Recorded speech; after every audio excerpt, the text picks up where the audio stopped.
episode 66 of School Librarians United. I am your host, Amy Herman. This podcast is dedicated to the issues and challenges school librarians face every day. As a school librarian, currently in my 13th year, I found myself asking the question, where is the podcast that will help me do my job? I wanted a podcast which addressed the nuts and bolts of running a successful library program. I don't claim to have the answers, but I hope that this is a platform to share resources and exchange ideas. Now is a perfect time to mention that all the ideas and opinions expressed by myself, my interview guests, and the listeners who contact the podcast are our own and do not reflect those of our school districts. When incorporating research, I always make sure to cite my sources. So whether you are a novice or a veteran school librarian, this podcast is something for you. I'd like to extend a special welcome this week to listeners Karen in Connecticut, Angela in Ohio, Laura in Louisiana, and Hazel in South Korea. Hazel was kind enough to send me a little bit of a note on Twitter, and I messaged her back and asked her if she'd give us a little more information if we could share that in the podcast, because I feel like our school librarians who are on the other side of the planet have been dealing with COVID-19 for considerably longer than those of us who are here in the United States. And I really do appreciate that Hazel was willing to share with us what is happening with her on her side of the planet. Hazel writes, I love the podcast. Our school has been closed for a month here in South Korea, so I'm listening while I work. We are tentatively hoping to reopen on April 6th. The peak seems to have finished here for now.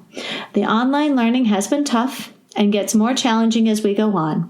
But it has also been a valuable opportunity to upskill, learn some new tech, and get creative with how we help our students, which I'm sure we will be able to put to good use in the future. So I messaged her back and I asked her if we could share this conversation. And then I said, may I ask what you have been doing when it comes to remote learning and supporting your teachers and students? And Hazel replied, one of the biggest things has been making sure that teachers are all making use of Destiny Discover collections. The students are familiar with the collections, but the teachers had not really used it before. Because classes are still going ahead with their units of inquiry, the teachers are now all able to collaborate and add sources to the collections, which the students can access from home. I have been promoting our ebook library, which has really been underused. So purchasing some new ebooks to generate hype and then making a screencast so all students know how to log in and download books. Also sharing Padlets of free educational websites, podcasts, read-alouds, etc. I've also been advising teachers about copyright around them posting read-alouds, and they've been recording, which seems to be a bit of a gray area. I'm also meeting virtually with G5 students who are preparing for their IB exhibition and need research help. So even though my library is empty, I feel as busy as ever.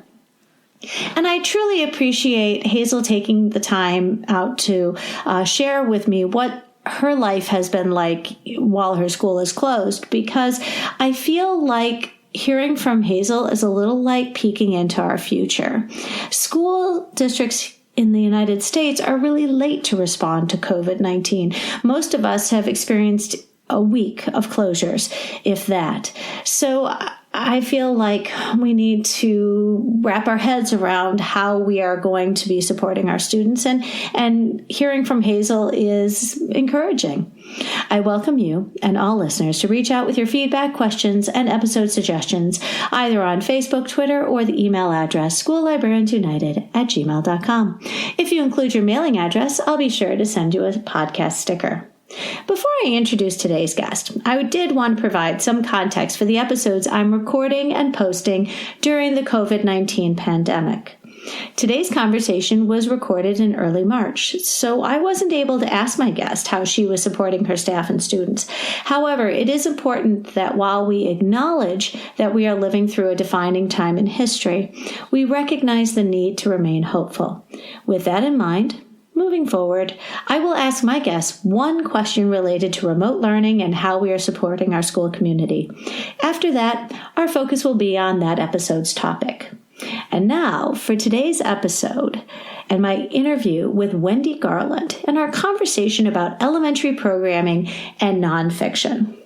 And friends, I think you will agree after listening to this conversation that in fairness, Wendy could have had 2 episodes, one on elementary programming and one on nonfiction. And we elected to put the 2 together. And that being said, today's episode's show notes are huge. And I will mention these at the end of the episode, but I will promise you all of the things that Wendy mentions in her conversations are going to be linked in our show notes. So I do want to make sure that you make time after listening to visit the show notes and appreciate all these resources which Wendy embedded in our episode. So with that, my conversation with Wendy Garland.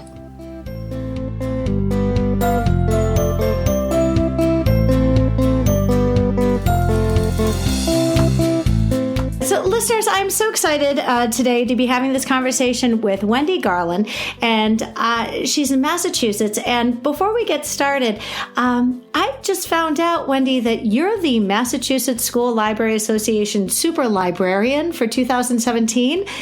That's amazing. One of them.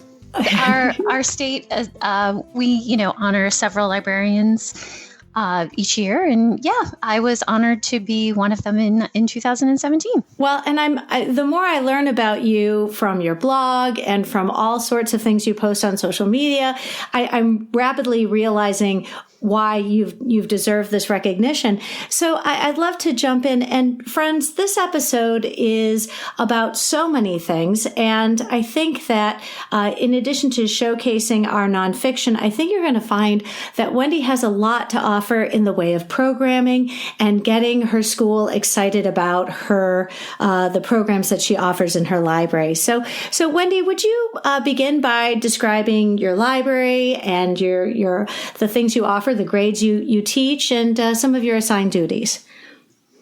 Sure. So my school has grades 1 through 5. We are just outside of Boston. And I do have a fixed and a flexed schedule. So I have 17 classes that I see scheduled throughout the week. But I also have some flex time in that schedule where I can work with other classes and teachers as needed. I have put in a couple of programs and things that I'm really proud of. At the very beginning of our day, I have that designated book checkout time. So students that forgot their books on their library day, they can come in and get their books then. Students who, I've got those frequent flyers that every day or every other day are popping in because they finished their book. They can come get a new one. Kids who maybe need some help finding something, they're just not finding something that works for them. That's a time for them. So I'm super excited about that time at the beginning of our day. Well, and can I ask you a little bit about that? Because it really does Sure. sound, as somebody who sees my students en masse, 26 kids, 28 kids, 30 kids at a time. What I would love more than anything is to have that very precious time to be able to work one-on-one with a student without 6 others trailing behind us waiting for me to knock out that question so I can pick up another one. And it sounds like that's a great time to build relationships with your students because you really do get to work with them in a more sort of dedicated fashion with individuals. Right. And a lot of the choices that I've made over time come from that desire just to build more relationships with my students because yes, so another thing that whether we talk about now or later, something that I'm thrilled about is the self-checkout that we moved to because I just felt like it removed me from a computer. It allows me to help more students find books, but still, even with self-checkout and even with having more time during their library class to help them find books, I still get the 6 kids that are following me and I might be able to help the first 5. And what about that 6th? At least I feel like with this new piece in my schedule, I can say to child 6 or child 7 or just the one who's standing there who never even came to me because we know we have those students who you won't hear from them. They'll just independently decide that, well, I couldn't find a book and that's that. I can't find anything I want to read. And those are the ones that I want to be helping. And they sometimes don't come to me, but to them after class or their teacher and be like, hey, send them tomorrow morning when I have all the time in the world and I can give them what they need. Yeah, no, I think that hybrid combination for your schedule is really fantastic, because oftentimes my students will miss library because they were absent, they were sick, and I don't see them. It's a 4-day rotation. So, they can be there the next day, but I won't be. I'll be in another building, or I'm teaching classes solid every day. And I'm glad you're here, but I can't help you check out because I'm teaching another class right now. And we don't have self-checkout. We're networked with the public library. So we have access to all of our community members on our computer. And unfortunately, it doesn't lend itself to a self-checkout. But I'd love to hear more about your open library, because that really does create this sort of invitation for students to come in.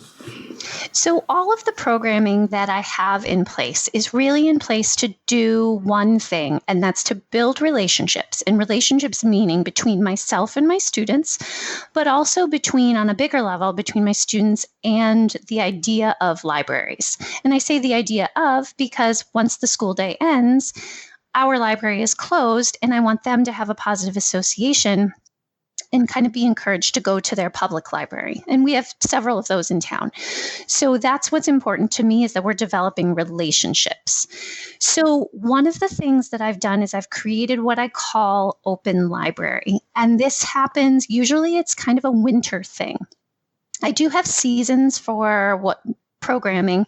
And right now in the winter, when it's cold and snowy here, sometimes we're indoors for recess because it's gone below 20 degrees, or there's too much. Even if it's warm enough, we might have too much snow on the playgrounds and we can't clear the playgrounds out and we're still stuck inside. So in the winter, it can be a very long winter of being in your classroom all day long, including even for your recess time.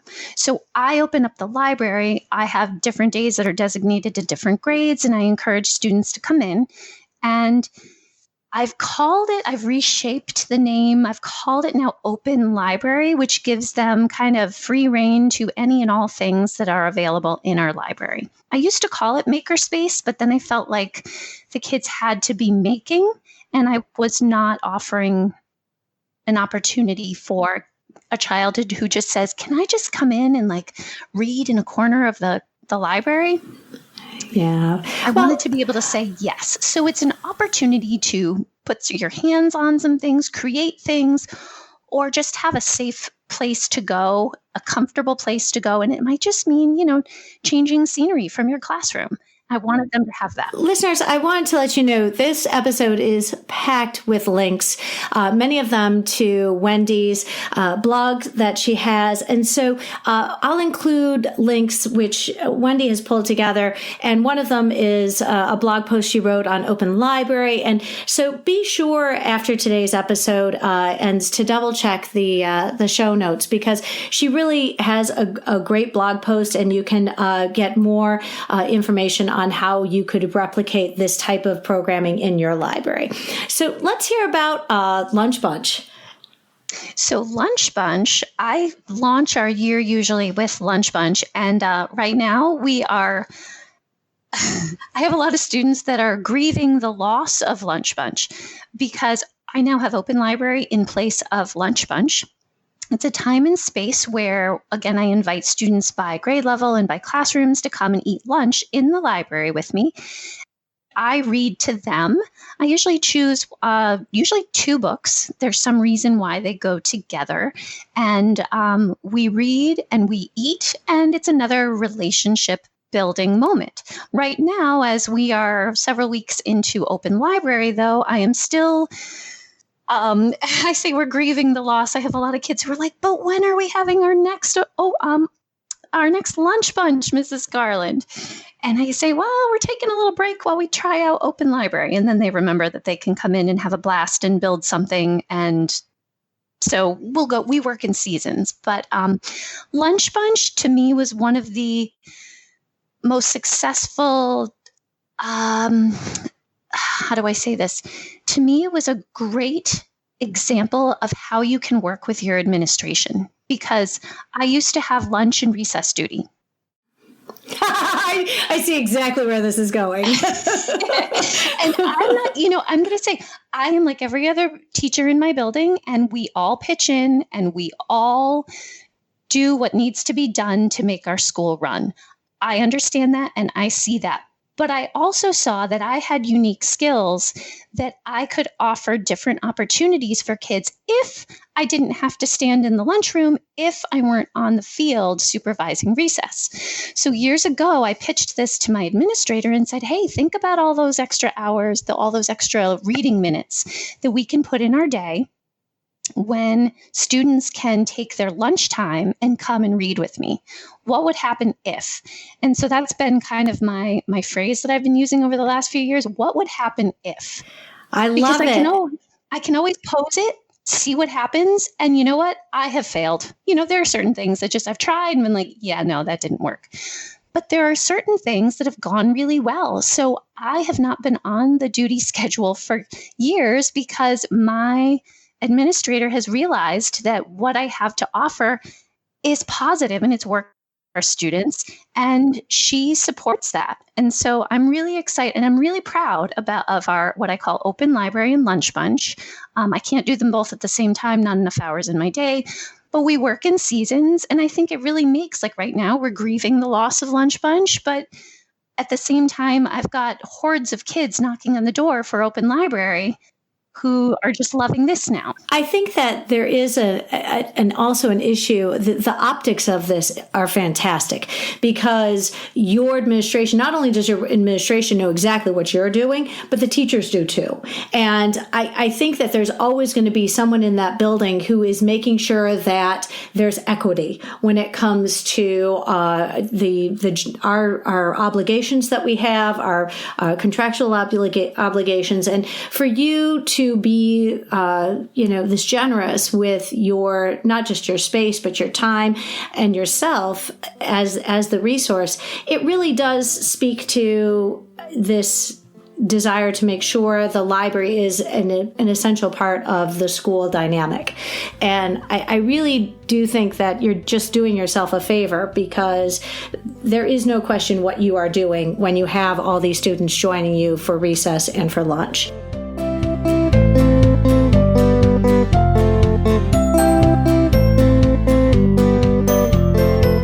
I do want to hear about your volunteer program, which you run in your library. Do you have staff, paid staff, or are you strictly volunteer who come and help you with your day?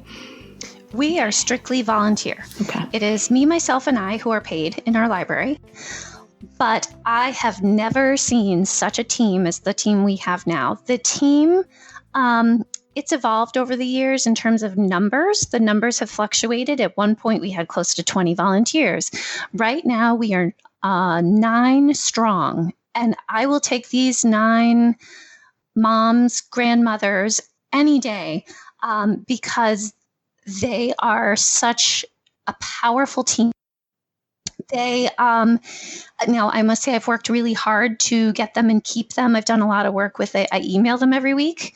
I've worked really hard on retention. I send out an email every Sunday night that lets them know what it is that we did this past week, what they can look forward to in this week, any of the schedule changes that we have. I usually try to send them a photo of something fabulous that they did this past week.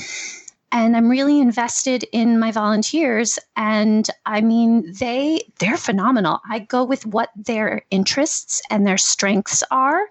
So I know I have a woman who just loves to do bulletin boards in all forms of displays. So when you see me tweet out, I've got this amazing rainbow right now. And, the pot of gold they're books covered in gold tablecloths. I mean, I don't have time for that. I love that kind of stuff, but I don't have the time to do it. And I love a great bulletin board, but you'd better believe I'd rather be spending my time working on programming. So I do.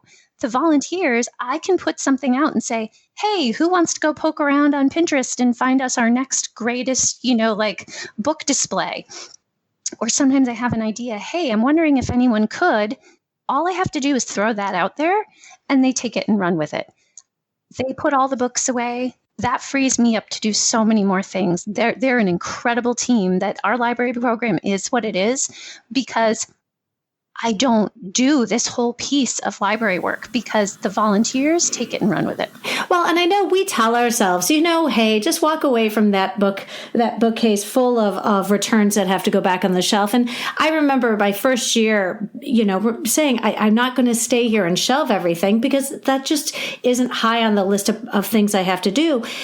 And yet our job is made more challenging if there are books that are checked in, but they're not back on the shelf. And so, having that extra step being taken off of your to-do list is really fantastic.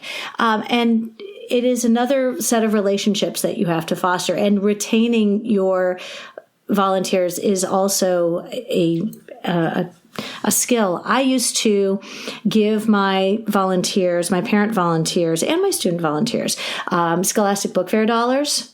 And so, because I chaired the book fair, not the parents. And so I was able to I just sort of handed out a bunch of Scholastic Book Fair dollars for each of my volunteers to go. And it came around Christmas time. They could do some of their Christmas shopping, and the kids get to shop with their Scholastic Book Fair dollars too.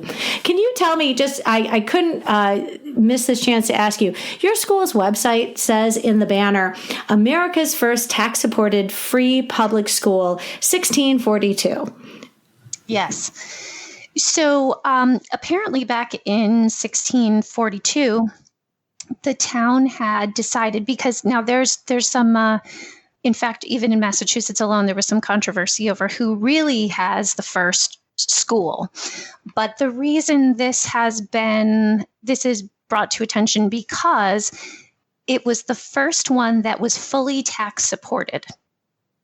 So in 1642, when the town, they were dividing the money three ways. I believe it was between the school, it was another public space, and a third piece that, of course, I can't tell you right now. But what happened was at that time, yes, in school, oh my goodness, it was like from 7 a.m. to 5 p.m. It was a very long school day. And our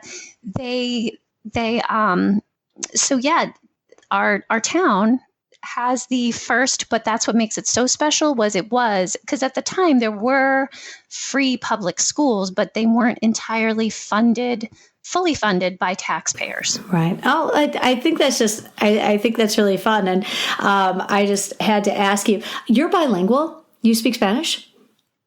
I speak Spanish. Yes, my undergraduate degree was in Spanish. Wow. And okay, so you come, I just recently interviewed somebody who has the English as a new language certification, and I feel very inept because I can't remember any of my high school French. But you mentioned this on the brochure that you generated for families, and it sounds like being able to speak Spanish has come in handy. Absolutely.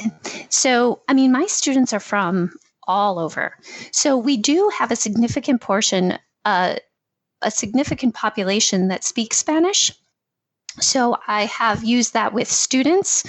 I've used it to translate for parents, but they really more and more, I feel like they're coming from more and more countries. And although it's fabulous I speak Spanish, I'm like, oh, but I cannot speak to you in Creole. And oh, goodness, nope, I cannot speak to you in Russian. But I'm very grateful for my Spanish to be able to pitch in when someone says, hey, do you think you could get on the phone and have a conversation with so-and-so's mother, with so-and-so's father? So yes, it's been coming very handy. Again, becoming a resource to the school. I wanted to also ask you about your generous checkout policy, because as much as I would love to do this, I do work with an assistant. And if I told her that my students were checking out 5 books at a time, she would quit. She would up and leave me right now. How many of your students check out 5 books a day? So 5 books, and I will say this is for grades 2 and up. In first grade, when they're first year with us, I have them take out 2. it's kind of like our welcome to our library. We're practicing how this works. And then once you get to second grade and you know how it works, then I say, but I also say up to 5 books, which I find a lot of second and third graders will take out all 5. But then I feel like as they get into 4th and 5th grade, as they're probably reading larger chapter books, that doesn't happen. They might be still taking out more like 2, possibly 3. I don't find that the 4th and 5th, they can, and I encourage them to do so, but I don't find that the 4th and 5th graders do that. I often hear from them, but I'm already reading, 1 chapter book in my classroom, and I have 1 at my house, and I have, so they don't want all 5. And that's fine, but I always tell them that they can have up to 5. Wow. It's really generous of you. And I know that for some, I heard a really compelling argument, and I think it was on a podcast, and somebody said, when was the last time you went to a bookstore or went to a library and picked just one book? And I was like, right. Never. I mean, why would I go into a bookstore and buy just one book, or go into a library and pick out just one book? Of course, you're going to pick out an armful. So I liked, because when they asked me to, think about how you would feel if somebody said, no, you can only check out one book today. It makes complete sense. And I can't move on until I ask you about Hour of Code, because it sounds like coding is also something which students enjoy very much in your library. And again, listeners, I'm going to include some links to blog posts where Wendy spells out step by step these really great coding activities. So could you tell us a little bit about coding in your library? Sure. So we've been coding, I'm trying to remember, maybe at least the last 7 years, we've done Hour of Code. We've even brought in some high schoolers to come and help us during recess. And I think it's fabulous I just really enjoy the problem solving and the working together that I see when kids are doing this.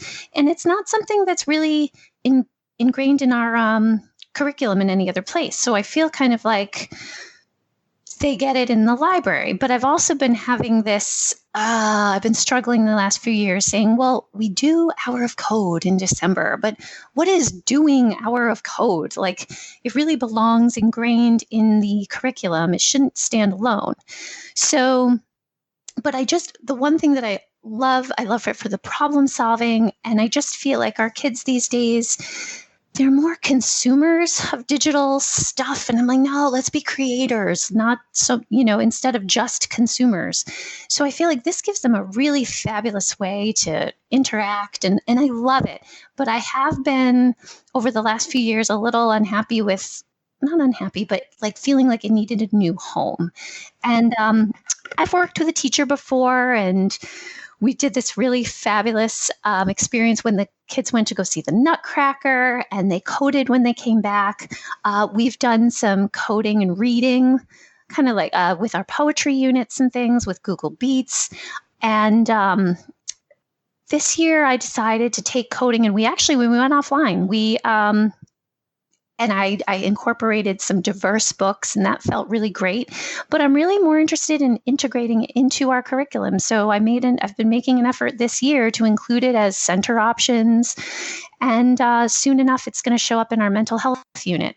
So I just felt like, this is the year. I love it, but it should not stand alone. And I kind of am challenging myself to incorporate coding throughout our program, throughout our year, and not make it just that thing that we do in December. Right. It's not some standalone program and doesn't have any sort of other affiliation or connection. You make those connections for the kids.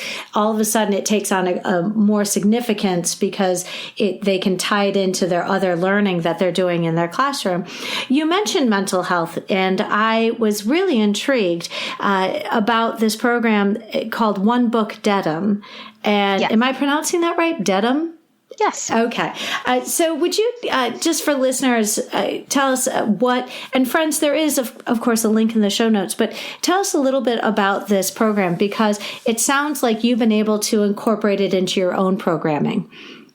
Yes. So for the last, let's see, this will be the 4th year in a row, we have worked with our towns, like One Book, One Town, Community Read, whatever you want to call it. The public schools have worked with the town for the Community Read. And this year's focus is on mental health. And so there is what I love about this is the adults have a book that they're reading, and there's usually a young adult option. And we've got a series of books that we're reading, as a series of picture books that we're reading. And then we're also putting out there for the Science of Unbreakable Things and Guts for more of our middle grade readers. But what I loved about this year's theme, and they vary, like one year we did The Boy Who Harnessed the Wind. Last year we read Inky's Amazing Escape. So there's usually like a book or a theme or a topic. But this year's really excites me because I'm trying all kinds of new things. But week by week, we just finished up week 2 of our mental health unit. Each week we're leading with a picture book and exploring some different concept of mental health and providing a number of centers for students to pick and choose how they want to interact with this concept, which is, it's a big one, and it's never been more important than right now. So I'm really excited to be part of this community piece. And even in week 1, when we were doing I Am Unique, I Am Special, we were coding.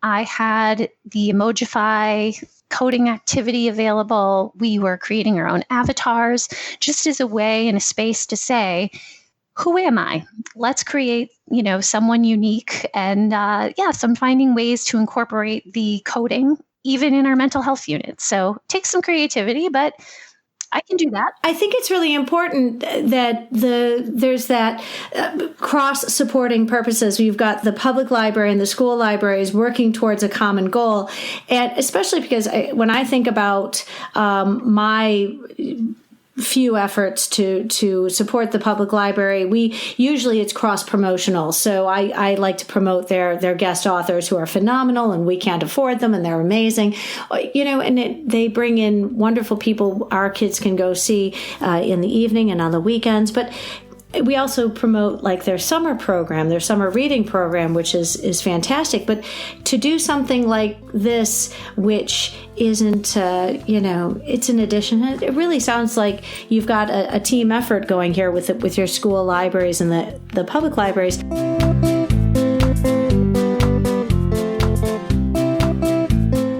I really was impressed with the Reader Leader program, and I loved your Powtoon video that you created for your reader leaders. I use Powtoon all the time when I want to send out some sort of a unified message, like for our bookmark contest, and so I've used Powtoon before. But the Reader Leader program I thought was great, and again, links in the show notes because they're helping you spend your budget.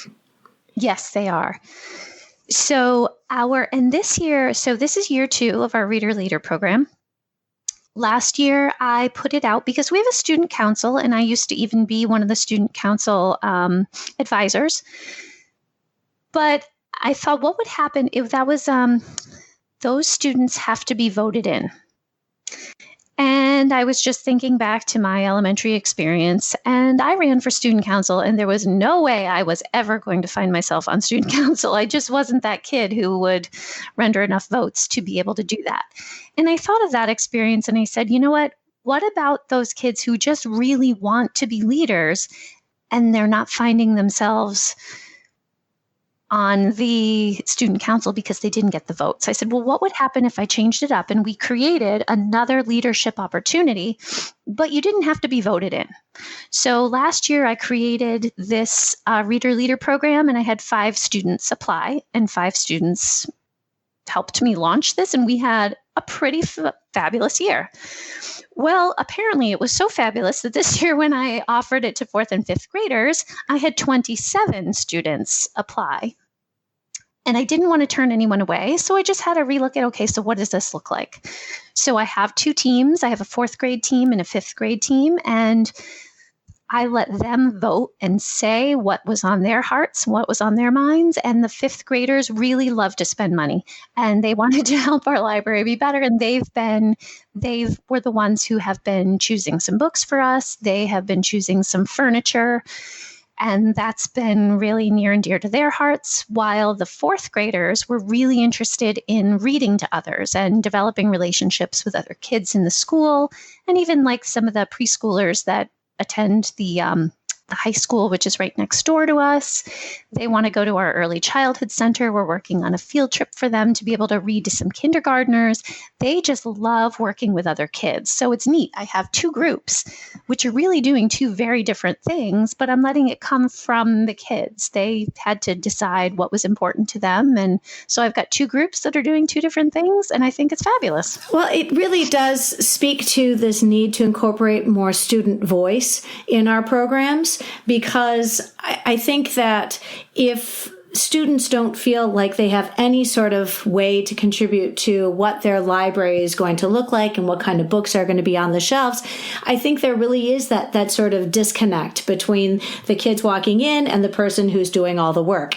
And now you found a way to share some of the responsibility of making this some of these choices, and do in a way that you're going to get instant buy-in, because the kids themselves are the ones who helped you pick out the things that you're purchasing and the programs that you're doing. Well, because I keep telling them, I said, because they'll say something about, Mrs. Garland, wouldn't that be great to have in your library? At which point I always stop them and say, oh, no, this is not mine. It never has been. This is our library. This is your library and your friend's library. This is ours. It's not mine. I love it. I love it. I really think elementary programming it's something that needs to have more attention be brought to how we create not just the lessons that we're teaching, but the overall feel of our libraries. I want to ask you a couple questions about your biography section, because you genreified it. I think that's great. Could you tell us a little bit about that process? So first of all, our biography section is down one aisle of the nonfiction section facing a wall, and that pretty much says it all. Usually on the furthest end, yes, as far away as you can possibly get. Yes, exactly. I've never. Yes, it's always been physically the farthest away from my circulation desk, sort of cast off in a corner. Exactly, and it's the books are very old, most of them, and they didn't go anywhere. And I thought, well, what would happen? Because again, that's kind of my mantra. What would happen if? Now, based on the fact that I started by genrifying my fiction books years ago, and then after that, I genrified my early readers. I genrified over the summer. I genrified my graphic novels. Every time I genrify things, I feel like it gets people interested. In the last couple of times I've done it, I've even put books in bins. I ditched the shelf model and I went with bins, and I made things forward facing. I made them browsable. And my thought was, wow, that poor sad little collection over there, which I've been trying to update the biographies, but then I buy them and I go, but nobody reads them because they're mixed in with these other older things, and it's just a spine. Nobody even knows they're there. Earlier this year, I had a student who came to ask me for sports biographies. And the amount of time that it took me, I mean, we don't have a big collection, but together he came in that morning time where I did have time for him.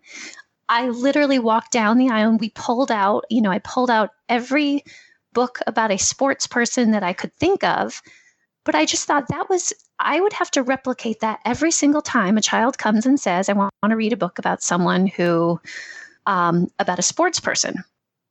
And I thought, why? Why am I doing this? So that moment right there, he left. And I turned to my volunteer and I said, so guess what? You wanted to know what our next project was? I just found it, because I'm not doing that. Every single time someone says, I just want to read a book about a sports player. And I bought all kinds of great books about Simone Biles. And I bought some great books about, different Olympians. And I'm like, they're there. But they don't know where they are, and it requires me going through and touching every single one. That's just telling our students, oh, biographies are easy because you just have to know the person's last name. That actually isn't very helpful for the kids. And friends, again, I'm going to point to these links in the show notes because you've very generously taken pictures of this genrifying effort. And I do encourage you to go and take a look at the blog post that there is on genrifying, because it is much easier to get an idea of what's going on when we can see these pictures of your program. I really do think that it's such a great resource you've created here, and the fact that you're willing to share it, I really think that listeners are going to appreciate what you've done. Can you tell us, because you hit upon something, and I make no secret of my absolute love of nonfiction, but you're right that if neglected, our nonfiction sections become clogged and overwhelmed with much older books, and it does require an investment. And could you tell us, you've posted on Twitter all of the traffic that your nonfiction collection gets, and that's what attracted me to your posts in the first place, because I do love nonfiction so much. So often our nonfiction is just relegated to the research assignments and the classroom assignments on nonfiction text features. And I'd love to hear how you've, tackled this in your library. So I had an experience early on in my position as a librarian. One of the first libraries I was in, same thing, I inherited a very old nonfiction collection. And I asked myself that question, well, what would happen if at that time too, we're talking like, this was about over 15 years ago. I didn't find that the nonfiction, we were just sort of coming into these fabulous nonfiction books that were targeted more for the early readers. I remember observing my kids reading the picture books and the new chapter books that I bought, and hardly anyone went into the nonfiction section. And I remember at the time saying, but what would happen if I had books for my first and second graders that were nonfiction, that looked the part, that weren't from the 1980s and were at a reading level for more like a fourth or fifth grader? Would they read these things? And I remember buying like one box of books, and I remember buying these 2 blue bins. And awkwardly, I put those bins on top of the picture book collection. Why? That makes no sense. But at the time I thought, but if this is where my earlier readers are standing and looking, what would happen if they had these bins that are now at eye level and they're full of nonfiction books? Now they're not picture books, but would the kids read them? And that was answered for me within the first day of putting them out, because they disappeared. So at that point, I remember saying like, wow, I think I've kind of hit something here. They didn't care where the books were, because in my head, well, nonfiction books go over there and the fiction books go over here. They just wanted a good book. And when I put a brand new text in front of them that was very readable, they were excited about it, those books flew. I could not keep those books in those bins. And so right then and there, I thought, wow, well, that's kind of interesting, because nonfiction has never flown off these shelves. Well, it could be because the books are from the 80s and they just are what they are. But I thought, so I'm on to something here. And the next piece that I got thinking about, and kind of the piece I've been hanging my hat on, I talk about this all the time with my kids. I say, hey guys, nonfiction's fabulous, because what other kind of book can you open it up to the middle and know what on earth is going on? Right. I found that I like, especially with students who don't gravitate towards the larger chapter books, I find that sometimes students find large chapter books overwhelming, and they find the picture books to be juvenile, or, they just make them feel like those are just a little too young for them. But you read nonfiction, and like you said, you're not committed to the entire book, and it's just less daunting for a reader who might not feel confident about starting and finishing a book. I have found myself when I went through my nonfiction, and I've inherited a couple very older collections. Nonfiction that still has black and white photos are not going to circulate. No. And I don't mean to be brutal. I mean, but if you can at all go through your collection, your nonfiction collection, and weed it such that you should not have illustrated pictures of sharks in your shark nonfiction. We now take pictures of sharks in our shark collection. I walked in, I couldn't believe that there were still books with black and white pictures of sharks and illustrations of the hammerhead on the cover, because I'm like, dude, we can do so much better. And again, students are very visually engaged, and if they see something, nonfiction books will sell themselves, but they have to be books that show that you've made this commitment, this investment to creating a really great collection. I sense that you embrace the chaos of checkout, and anyone who encourages student checkout obviously will do that. But tell me, there's a lot we're giving control to the kids when we sort of release them out into the collection and encourage this chaos when it comes to our collection. Absolutely. So, and the one, now I will say, because I tell them they can have up to 5.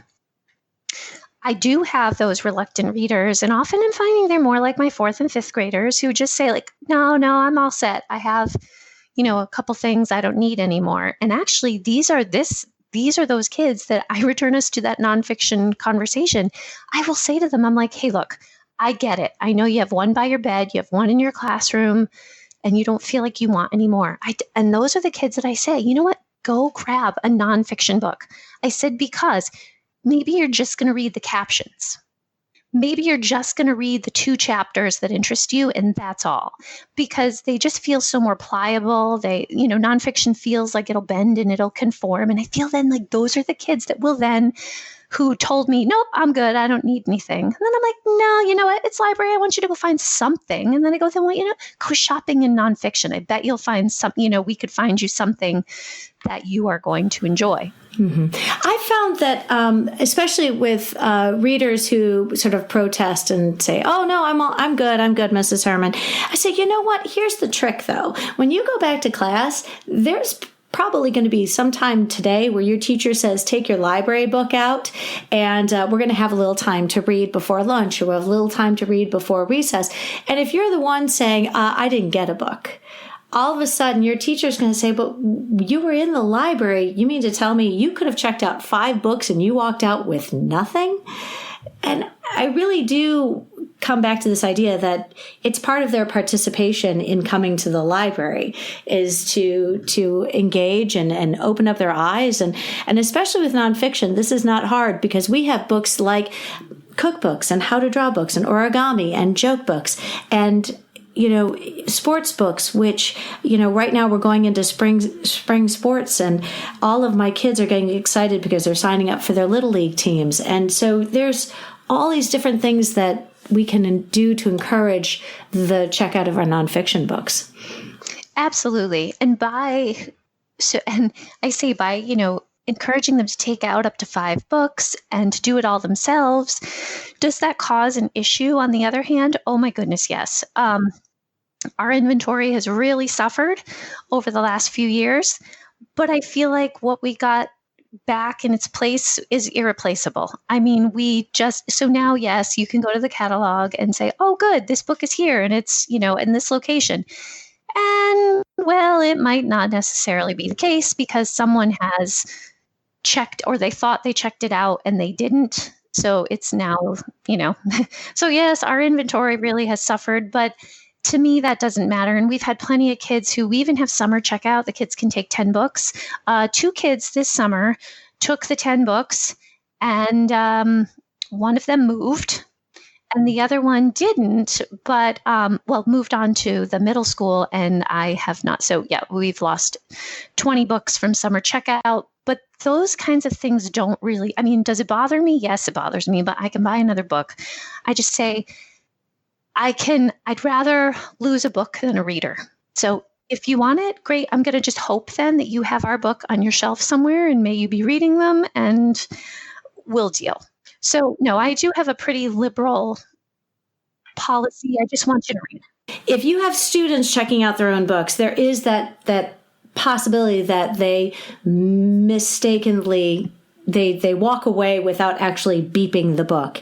And but I think what you sacrifice then, if you're the person running the checkout, is that you can't be accessible with your students during checkout. You're behind the desk. You can't be helping your students exploring the collection. And I think you're right. The trade-off is huge. I have heard of teachers, or school librarians who have actually gone to administration with the books that have been lost, and have made a compelling argument to get some of that loss recouped in the form of additional funding the next year. And again, it's up to everyone's different building circumstances. Can I ask you, you've done some really great things with getting your kids into the nonfiction section to do activities in your library. And I think anytime we push the kids into the nonfiction section to do an exploration or a scavenger hunt, they're only going to discover more and more about what they love about the nonfiction section. So I'd love to hear a little bit about what you did with your first graders and the iPads. So actually in first and second grade this year, we, because I felt like, boy, we just say, nonfiction, but nonfiction is so much bigger than, it's so much bigger than that. And I really was inspired by Melissa Stewart. I've heard her speak before about her 5 kinds of nonfiction. And I said, we need to spend some time looking a little closer.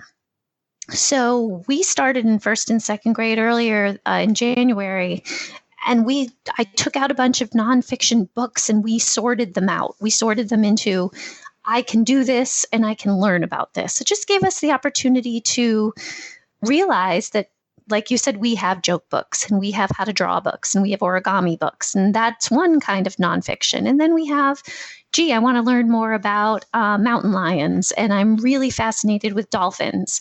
So we looked at them and we categorized them. But then I gave the first graders the opportunity to go shop and take a friend. They had to go identify, because now this was in January. So we've had this is their first year in our school. They've had those first few months of school to kind of explore and see what they like. Would take their friend to what they would deem at that point was one of their favorite neighborhoods in the nonfiction section, and take a picture. It also was a little piece about consent. They had to ask if they could take their friend's picture and bring it back to the rug. And then we were sharing the pictures on the iPads with the rest of the group, sharing just about where we like to go shopping for books.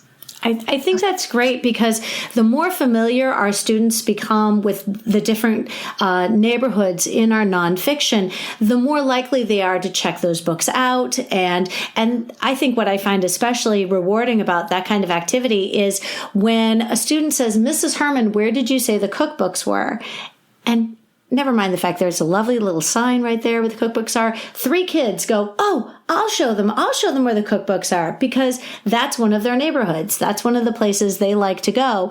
And they know it's exactly where it was last week.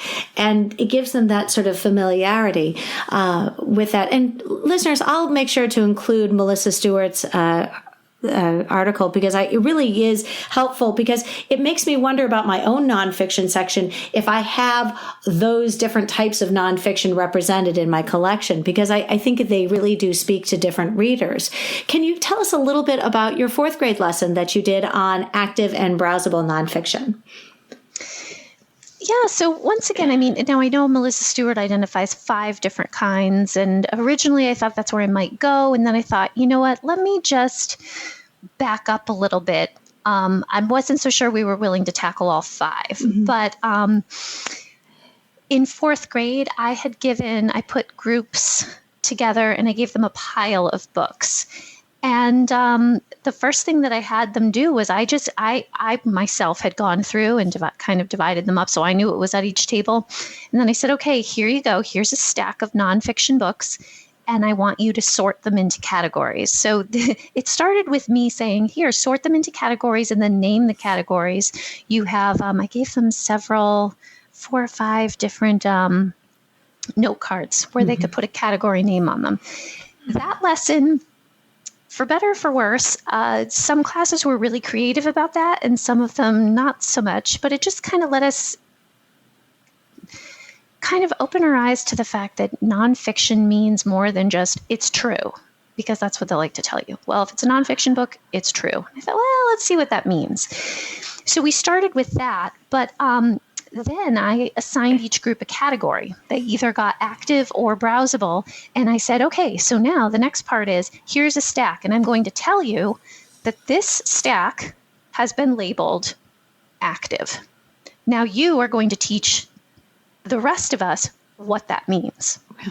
And so they had to look through the books and decide. I gave them a whole scaffolding sheet where they had to decide what did they see when they flipped through the book, what might they learn, and how could they describe it. And then they had to come back and teach the rest of the class what an active book was or what a browsable book was. And then we put the active groups together, the browsable groups together, and they taught the rest of the class.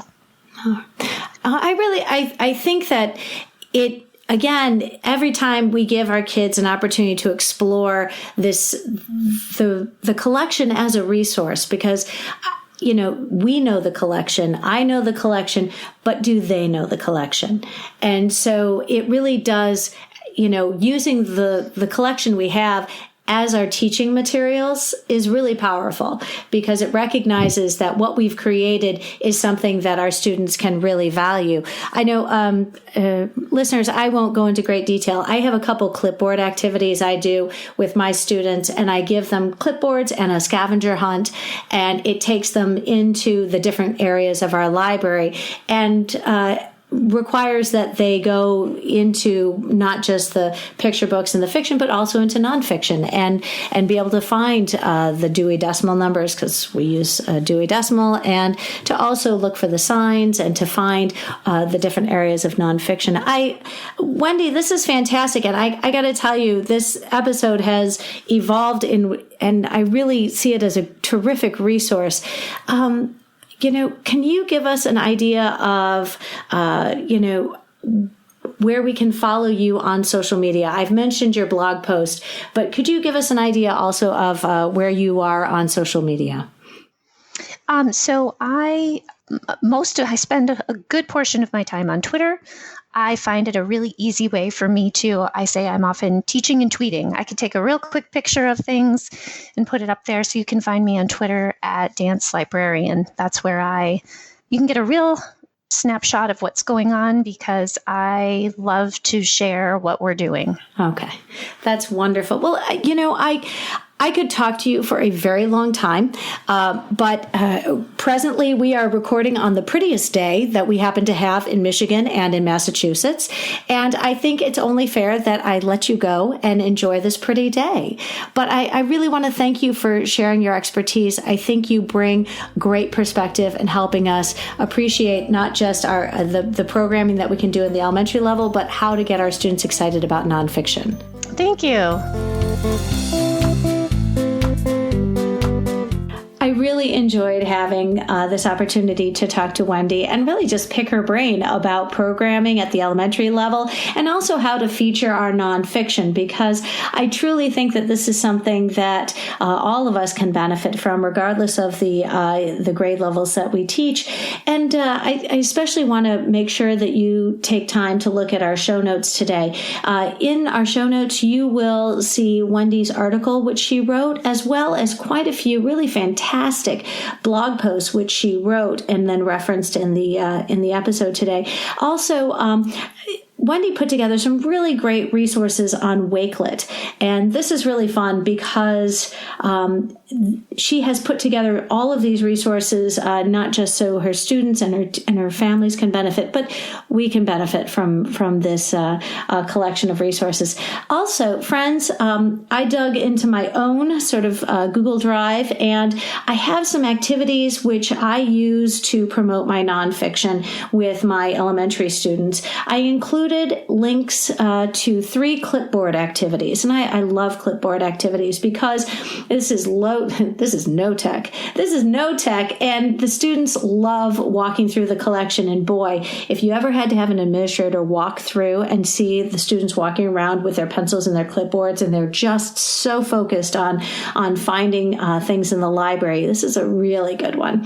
So I have 3 Clipboard activities: a 2nd grade scavenger hunt, a 3rd grade scavenger hunt, and a 4th grade interest inventory, which gets them into the nonfiction and perusing our collection. Also, I have 2 table activities, and they involve color coding: a 2nd grade color the books you like, and a 5th grade interest inventory. And these are fun because it really does introduce the students to different areas of our nonfiction collection, and it's possible you can find some use for those resources. I want to thank you for listening today. If you found this episode helpful, please share it out with your team, your PLN, and on social media. The topic of our next episode will be student voice and my conversation with Angela Wotecki. I hope you will tune in.